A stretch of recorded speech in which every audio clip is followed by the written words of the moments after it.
Hello friends, कशा आहात तुम्ही? मजेत ना? मजेतच राहा. Welcome back to the channel. तर आज आपण बनवणार आहोत किनोवा. किनोवा हे खूप जास्त असे पौष्टिक धान्य आहे. याचे खूप जास्त आरोग्यदायी फायदे असतात.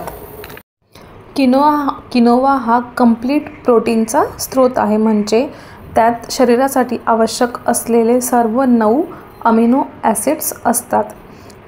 किनोवा हा ग्लुटेन फ्री देखील आहे, त्यामुळे त्याला डोळे बंद करून खाण्यास काहीही हरकत नाही. ज्या लोकांना ग्लुटेनची ॲलर्जी असते त्या लोकांसाठी हा खूप चांगला पर्याय आहे. किनोवा बनवताना आपल्याला फक्त एक काळजी घ्यायची आहे. जेव्हाही आपण किनोवा घेतो तेव्हा त्याला स्वच्छ पाण्यामध्ये कुचकरून धुवून घ्यायचं आहे आणि त्याला कमीत कमी 1 तास तरी आपल्याला भिजत घालायचं आहे आणि मग 1 तासानंतर आपल्याला ते बनवायला घ्यायचं आहे. तुम्ही 2 ते 3 तासही भिजवू शकता, पण जर वेळ नसेल तर 1 तास भिजवलं तरीही काही हरकत नाही. तुम्ही बघू शकता मी त्याला कसं रब करून घेते. पहिले किनोवाची जी साल असते वरची त्याच्यामध्ये फायटिक ॲसिड असतं आणि फायटिक ॲसिड आपल्या शरीरामध्ये मिनरल्सचं ॲब्झॉर्प्शन होऊ देत नाही. जसे की आयरन, कॅल्शियम, मॅग्नेशियम, झिंक अशा प्रकारचे जे मिनरल्स असतात ते जर आपल्या शरीरामध्ये ॲब्झॉर्ब व्हावे असं तुम्हाला वाटत असेल, किनोवा बनवण्यापूर्वी त्याला छान रब करून धुवून घ्या आणि कमीत कमी 1 तास भिजवून घ्या. ते पाणी फेकून द्या आणि मग त्याला बनवायला घ्या. आता इथे मी सर्व व्हेजिटेबल्स कट करून घेतलेले आहेत आणि ज्या वस्तू मला लागणार आहेत त्याही मी प्लेटमध्ये काढून घेतलेल्या आहेत. म्हणजे बनवणं खूप सोपं जातं, आपल्याला जास्त घाईगर्दी आपली होत नाही. किनोवा हे एक सुपरफूड आहे आणि ते जगभरात लोकप्रिय होत चाललं आहे. जे डाएट कॉन्शियस लोक असतात त्यांच्या आहारात किनोवा नक्की असतो. आजकाल भात, गहू हे सगळे धान्य खाण्यापेक्षा लोक किनोवा खाण्याला जास्त महत्त्व देत आहेत. आता माझ्या सर्व भाज्या कट करून झालेल्या आहेत. किनोवा वॉश करून झालेला आहे आणि मी त्याचबरोबर अर्धी वाटी मुगाची डाळही वॉश करून घेतलेली आहे.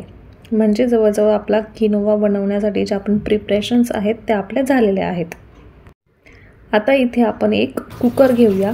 त्यामध्ये मी इथे कोल्ड प्रेस कोकोनट ऑइल घातलेलं आहे. जर हे माझ्याकडे नसतं तर मी यात साजूक तूप घातलं असतं, त्यामुळेही आपला किनोवा खूप जास्त हेल्दी झाला असता. तुम्ही तुमच्या आवडीप्रमाणे तुम्हाला जे तेल घालायचं असेल किंवा तूप घालायचं असेल तुम्ही घालू शकता. इथे मी 2 तेजपत्ते घातलेले आहे, राई घातलेली आहे, जिरे घातलेले आहे. राई आणि जिरे छान तडतडल्यानंतर मी इथे लगेचच फाईन कापून घेतलेला लसूण घातलेला आहे. तुमच्या स्वयंपाकात तुम्ही लसूण नक्की घाला, आपली रोगप्रतिकारक शक्ती वाढते लसूण घातल्यामुळे. आणि आता मी इथे बारीक चिरून छान फ्रेश कढीपत्ता घातलेला आहे. अख्खाच जर घातला ना तर मग मुलं ती फेकून देता, त्यामुळे मग मी कट करून घालते म्हणजे तो छान ॲब्झॉर्ब होतो. आणि मी इथे थोडेसे शेंगदाणे घातलेले आहे टेस्टसाठी. किनोवामध्ये दाताखाली आल्यानंतर खूप छान वाटतात ते शेंगदाणे. आणि मी इथे थोडेसे काजू घातलेले आहे, शिमला मिरचीचे तुकडे घातलेले आहेत, थोडे अद्रक घातलेला आहे किसून आणि एक मोठ्या साईजचा कांदा घातलेला आहे, बारीक कापून घातलेला आहे. तुम्हाला जर थोडा जाडसर हवा असेल तर तुम्ही तसाही ठेवू शकता. आता ह्या सर्व गोष्टींना आपल्याला छान परतवून घ्यायचं आहे. मला लाल मिरची पावडर जास्त वापरायची नाही आहे, त्यामुळे मी इथे 2-3 काश्मीरी मिरचीचे तुकडे घातलेले आहे. हे अगदी ऑप्शनल आहे.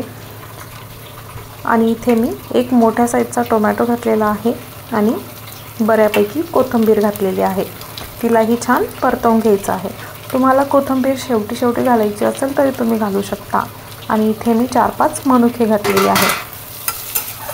मनुकेही मध्ये आल्यानंतर छान वाटतं, अजूनच टेस्ट वाढते आपल्या किनोवाच्या खिचडीची.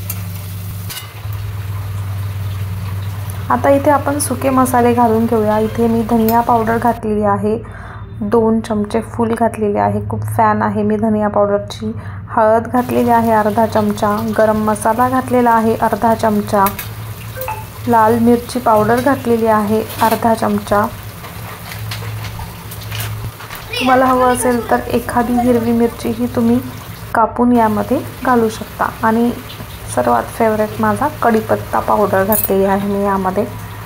यानेही खूप छान कलर आणि टेस्ट एन्हान्स होते आपल्या स्वयंपाकाची। ही कढीपत्ता पावडर मी घरी बनवलेली आहे आणि आपल्या चॅनलवर मी त्याचा व्हिडिओ घातलेला आहे। आणि इथे मी अर्धी वाटी मूग डाळ धुवून घातलेली आहे आणि इथे मी 1 वाटी किनोवा भिजवून ठेवला होता 1 तासापूर्वी। त्याचंही पाणी फेकून देईल मी आणि तोही किनोवा आपल्याला इथे कुकरमध्ये घालायचा आहे। म्हणजे जवळजवळ बघा आता 1 वाटी किनोवा आणि अर्धी वाटी मूग डाळ म्हणजे 1.5 वाटी। आणि यामध्ये मी आता 3 वाटी पाणी घालणार आहे। म्हणजे 1.5 वाटीसाठी 3 वाटी पाणी मी घालत आहे।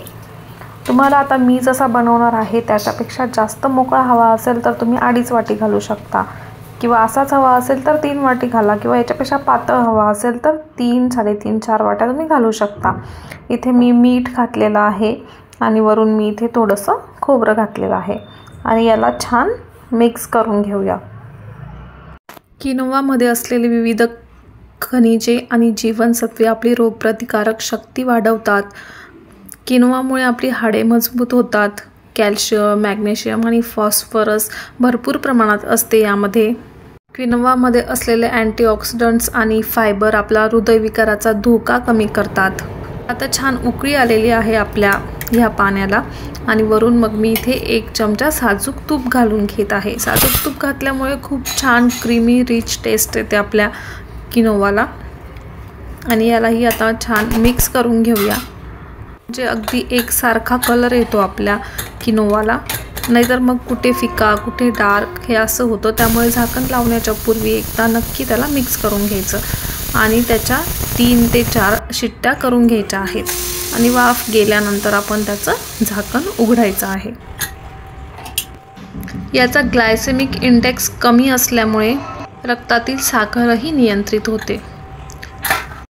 आपलं वजन कमी करण्यासही किनोवा खूप जास्त मदत करतो। तुम्ही बघू शकता जसं स्प्राउट्सला शेंड्या आलेल्या असतात ना आपल्या, तशाच याला शिजून येतात। म्हणजे हे परफेक्टली कुक झालेलं आहे आपलं। आता याला छान मिक्स करून घेऊया आणि सर्व करूया।